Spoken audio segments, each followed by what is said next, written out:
Okay folks, we're here in Sim Update 9 in the Cessna 172. This has the propeller physics that we had released in Sim Update 8 applied to it, but it also has some updates to the computational fluid dynamics, or CFD, which now includes the propeller backwash. This is air being forced backwards by the propeller, moving past the fuselage, the control surfaces such as the wings and the elevators. It's quite a big update. We've done some test circuits here at the greatest airport in the world, Coventry Airport. We'll put those up on the screen from time to time. That gives us a baseline to get a sense on how the aircraft has changed. Let's start applying power. Let's get this bird in the air and see how she feels. We've set our altimeter to read 0 on the ground. That will help us maintain our 1,000 feet AGL pattern. Putting in full power. Takeoff power set. Airspeed alive.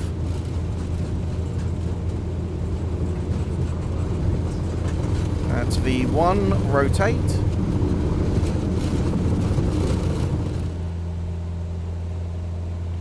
Okay, pitch for 80 knots. Let's bring the power back a touch to 2400.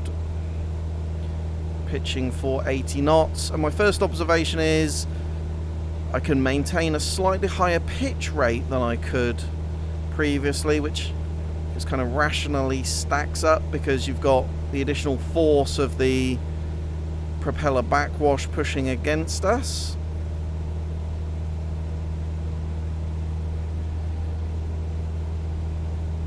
Dropping the nose a little bit, just maintaining that 80 knots in the climb. Coming up on 700 feet AGL, so we will start our standard rate turn to the left to get us onto our crosswind leg.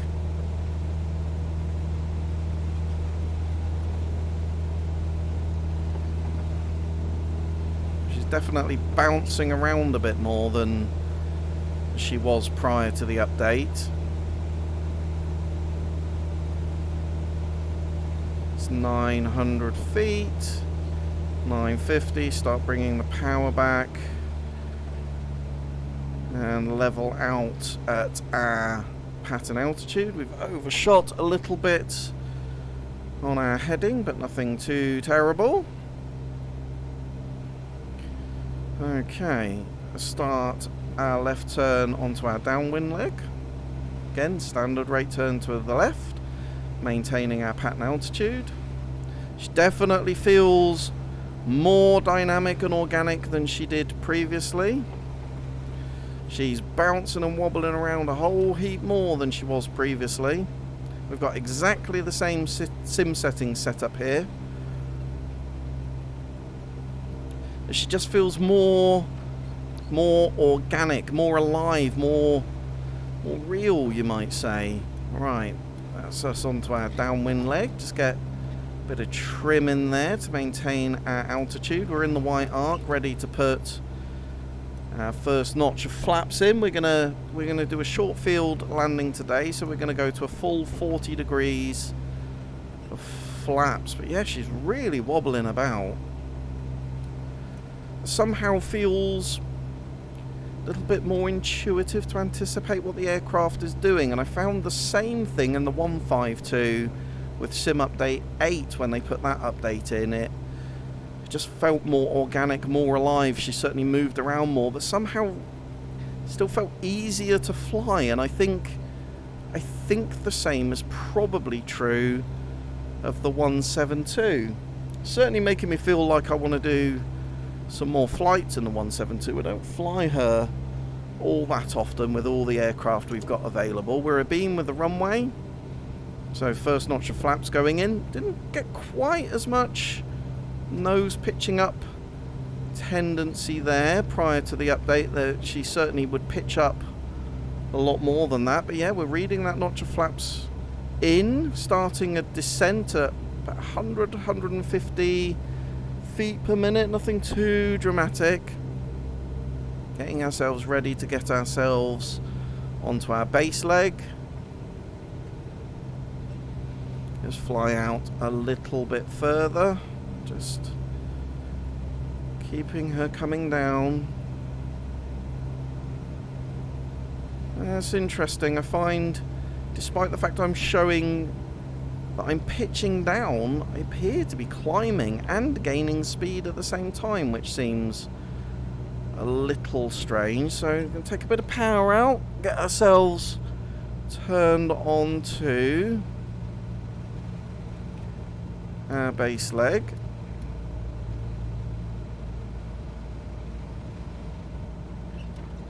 Slightly steep angle. That's looking and feeling a bit better. Coming down a little far, so just put a little bit of trim in. Keeping our turn round now onto base. We're slightly further out from the airfield than I would normally expect us to be on the base leg. Getting our next notch of flaps in. Putting some forward trim in, fighting that tendency for the nose to come up once we've put our flaps in.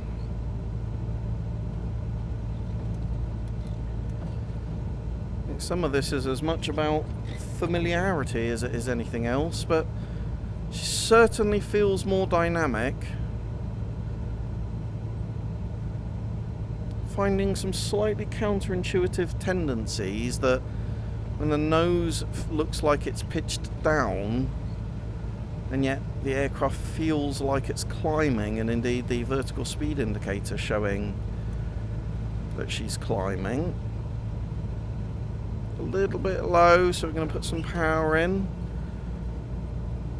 We've come out a little bit early onto our final leg.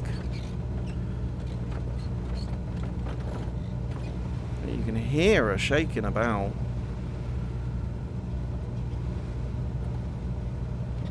That's it. Getting ourselves back on the glide slope, getting that final notch of flaps in.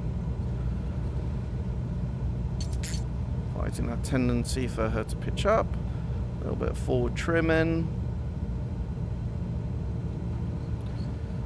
And just get her set ready for touching down. We want to be probably a little slower than 50 or 55 knots. We're back on the glide slope, letting the nose come down, taking the power out.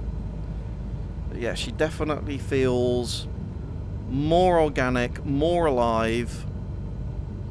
A little bit fast and a little bit low, so just bringing that nose up.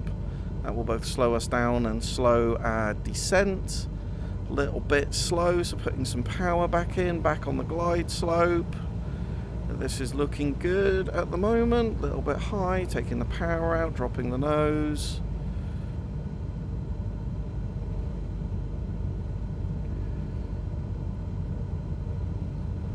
Suddenly picking up some speed as we're coming into the airfield. I've noticed this a lot with these approaches.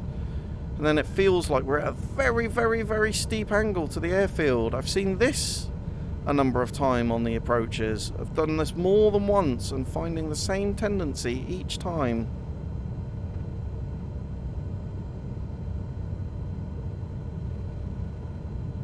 Slightly counterintuitive performance. And then we're descending and yet the aircraft is slowing.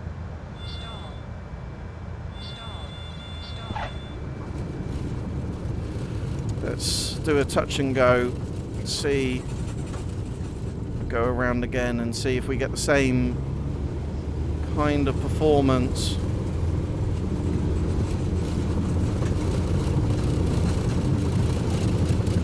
V1 rotate.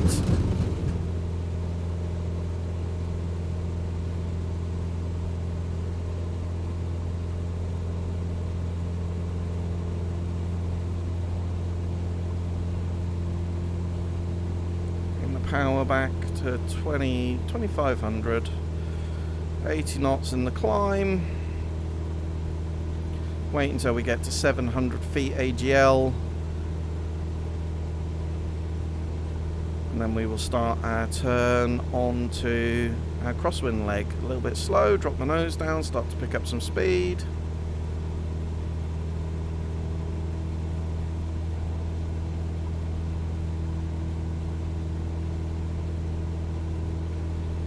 A little bit slow still, dropping the nose down to 5 degrees of pitch.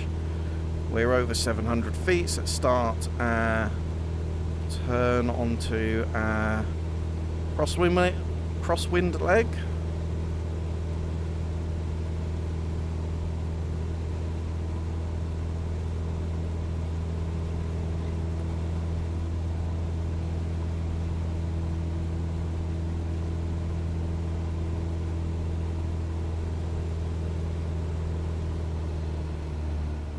We're at our pattern altitude, so we'll level ourselves off. Straight and level on our crosswind leg.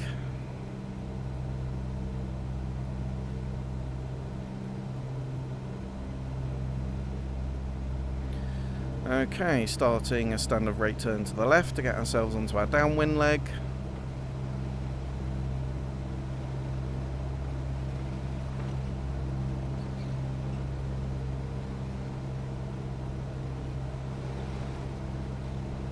We're at pattern altitude, so we'll level ourselves off.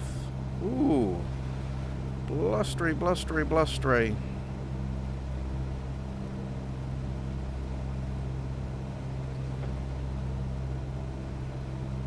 Okay, straight and level. A little bit on the far side to take the power out. A little bit of trim to keep us level. Get ourselves in the white arc. Get ourselves ready for our first notch of flaps. We're in the white arcs, looking good, airspeed's good, altitude is good.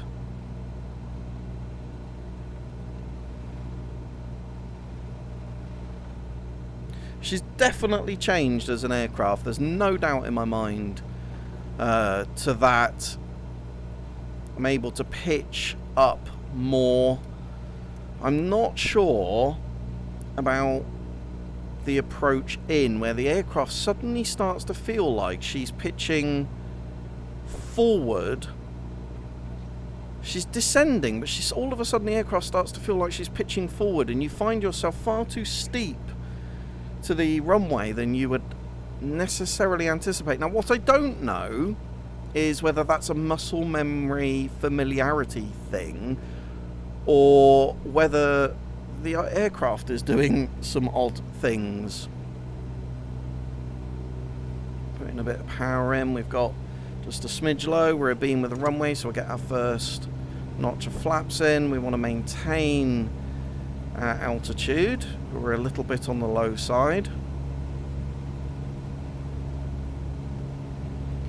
And that first notch of flaps is in and reading.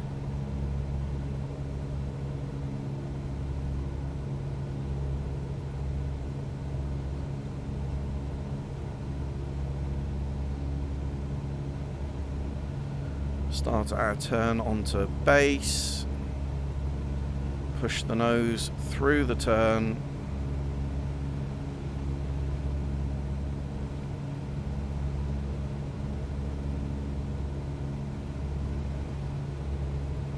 I think what we'll do is do another touch and go. We'll take her up to 3,000 feet or so, and then we'll try some stalls and see how she performs in that.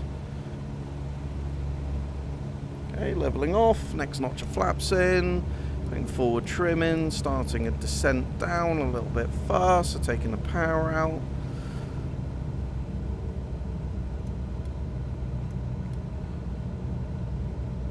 We're a little bit on the high side, starting our turn onto final, taking the power out, we'll start getting a faster rate of descent.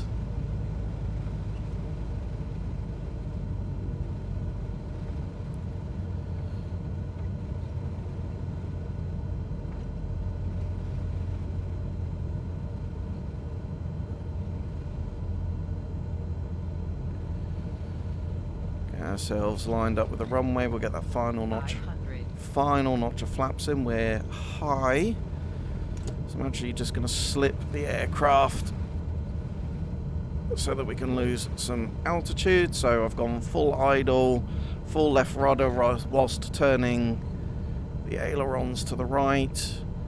Just bringing that altitude down and swapping over, going full right rudder, left on the ailerons, keeping ourselves lined up with the runway, taking that altitude out without introducing a load of speed, and then swapping again.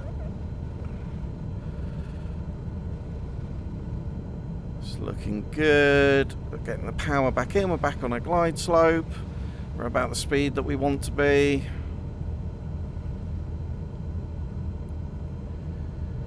Taking the power out.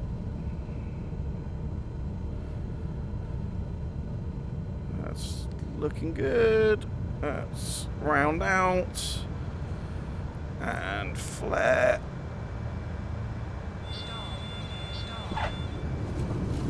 Okay, flaps up. Flaps are up. Let's go full power.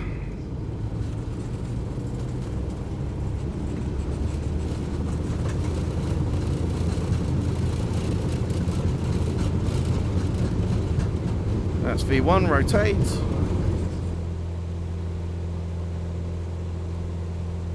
Pitching for 80 knots climb. We'll get her up to about 3,000 feet. Let's bring the power back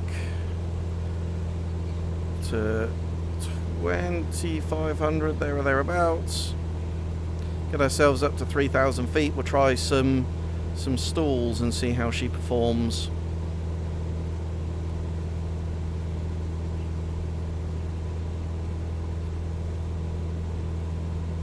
Yeah, interesting. I think this is as much a muscle memory thing because I'm in the 172. I've got used to her performing in a particular way. She's now not performing in quite that way, so the muscle memory of what I'm choosing to do in the controls is not perfectly working in the way that I want it to, but my guess is that it's an improvement, but there is some fine-tuning required.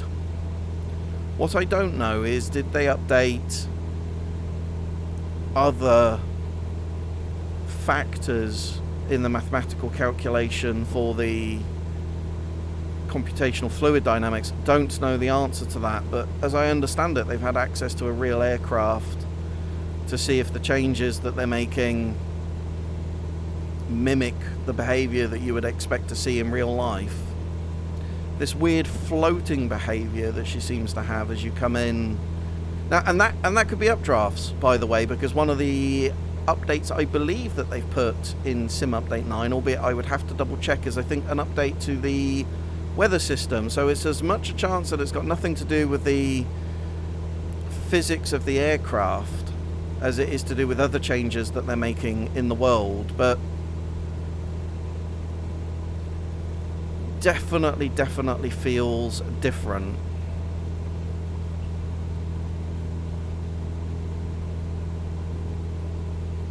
So just coming up on 2,000 feet. Get another 1,000 feet between us and the ground, and then we'll try some stalls and see how she behaves.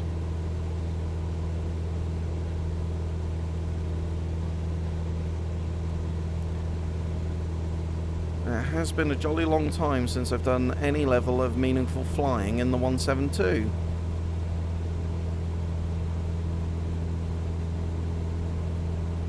A little bit faster, just pitching up. Ooh. Yeah, definitely. She's such a light aircraft, and I've got used to flying much heavier aircraft like the Kodiak 100 and the Cessna 414. They just don't get buffeted around by the wind to quite the same extent as, albeit a pretty stable aircraft, but the Cessna 172 is much lighter.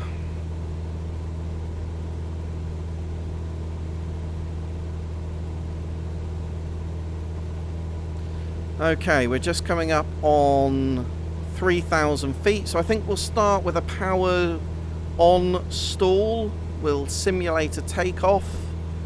We'll get ourselves down to our rotation speed and then simulate too aggressive a pitch in our climb. So bringing our power back. We're at 3,000 feet, there or thereabouts. We're going to try and get us down to 60 knots.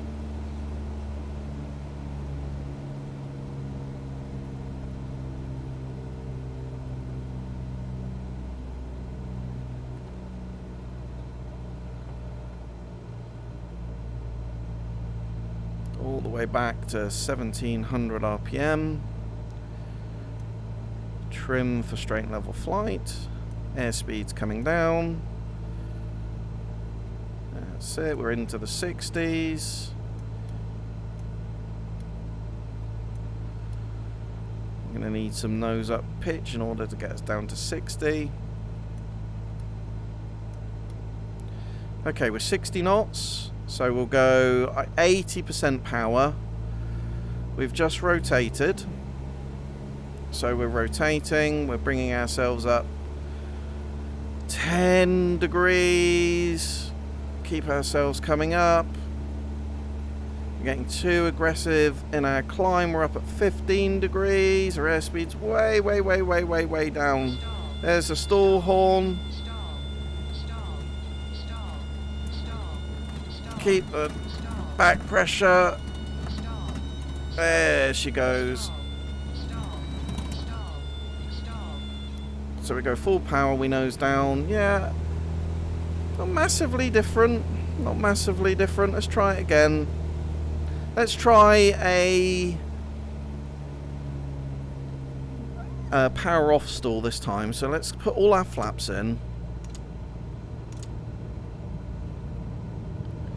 Lots of nose up. So we're simulating a stall as if we're coming in to land at this point. Take our power all the way out. We've got full flaps. We're coming in at too shallow an angle, so we're not maintaining our airspeed. We are descending, but not fast enough. Airspeed getting down into that danger area. We're below 40 knots. That's around about the published stall speed with full flaps for the Cessna 172. Dropping down into the 30s, keeping the nose up. There's the stall warning.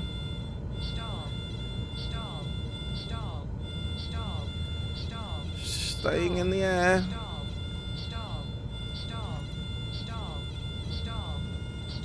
She gonna go? Trying to keep her straight and level. Oh, we're almost down at 30.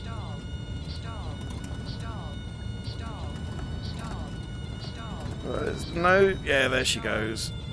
I'm able to still keep bringing her back up, though, look. I would expect her to nose down quite a bit more than that. There she goes. That's a stall. Alright, so we'll go full power. Drop the nose. Nose coming up. There we go, and we're recovered. Right, now let's try. Let's get those flaps out. Let's try powered on stall. Let's get ourselves back up to 3,000 feet. We're a little bit low. I'm going to try a powered on stall with a turn.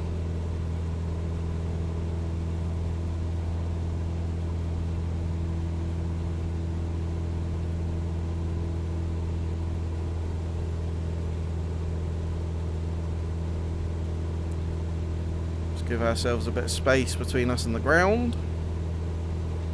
So this time we'll be simulating, we get an ATC instruction after takeoff, a steep, a turn to the left. We lose focus on our pitch and we end up at an aggressive pitch angle whilst in a turn. We're going to want to use our rudder. We're probably going to spin. My guess would probably be we're going to spin to the right. I'd expect the right wing to stall before the left wing.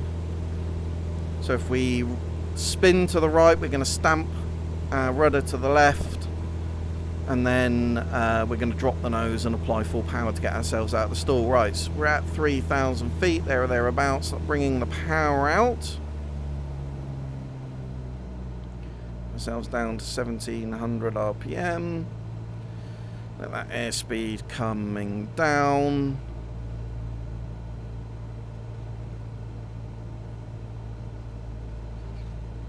And you forget when you've been flying other aircraft just how stable she is in the air, actually. This would be a lot more dramatic in, say, like the Kodiak as an example.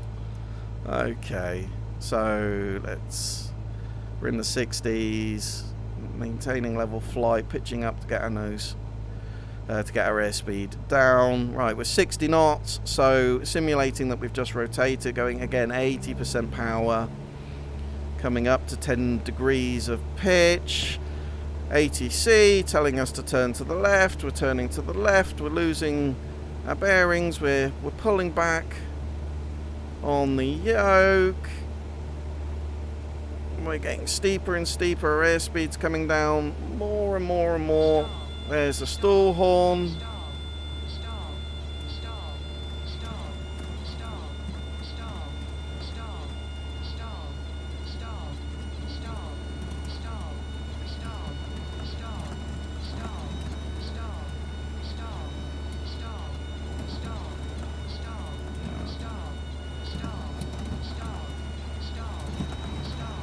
There she goes. Stamp, drop the nose, apply full power. And we're back. Yeah, okay. I would have expected her to stall sooner than that.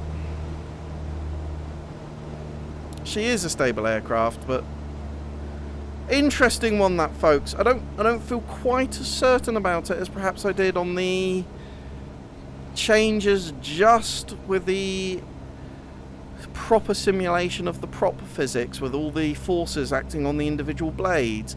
That might be an issue around muscle memory and familiarity of the aircraft. I would love to have your thoughts on these latest updates. Please do drop those down in the comments below. As always, I hope you're very well wherever in the world you are. Stay safe in the skies, and I'll see you in my next one.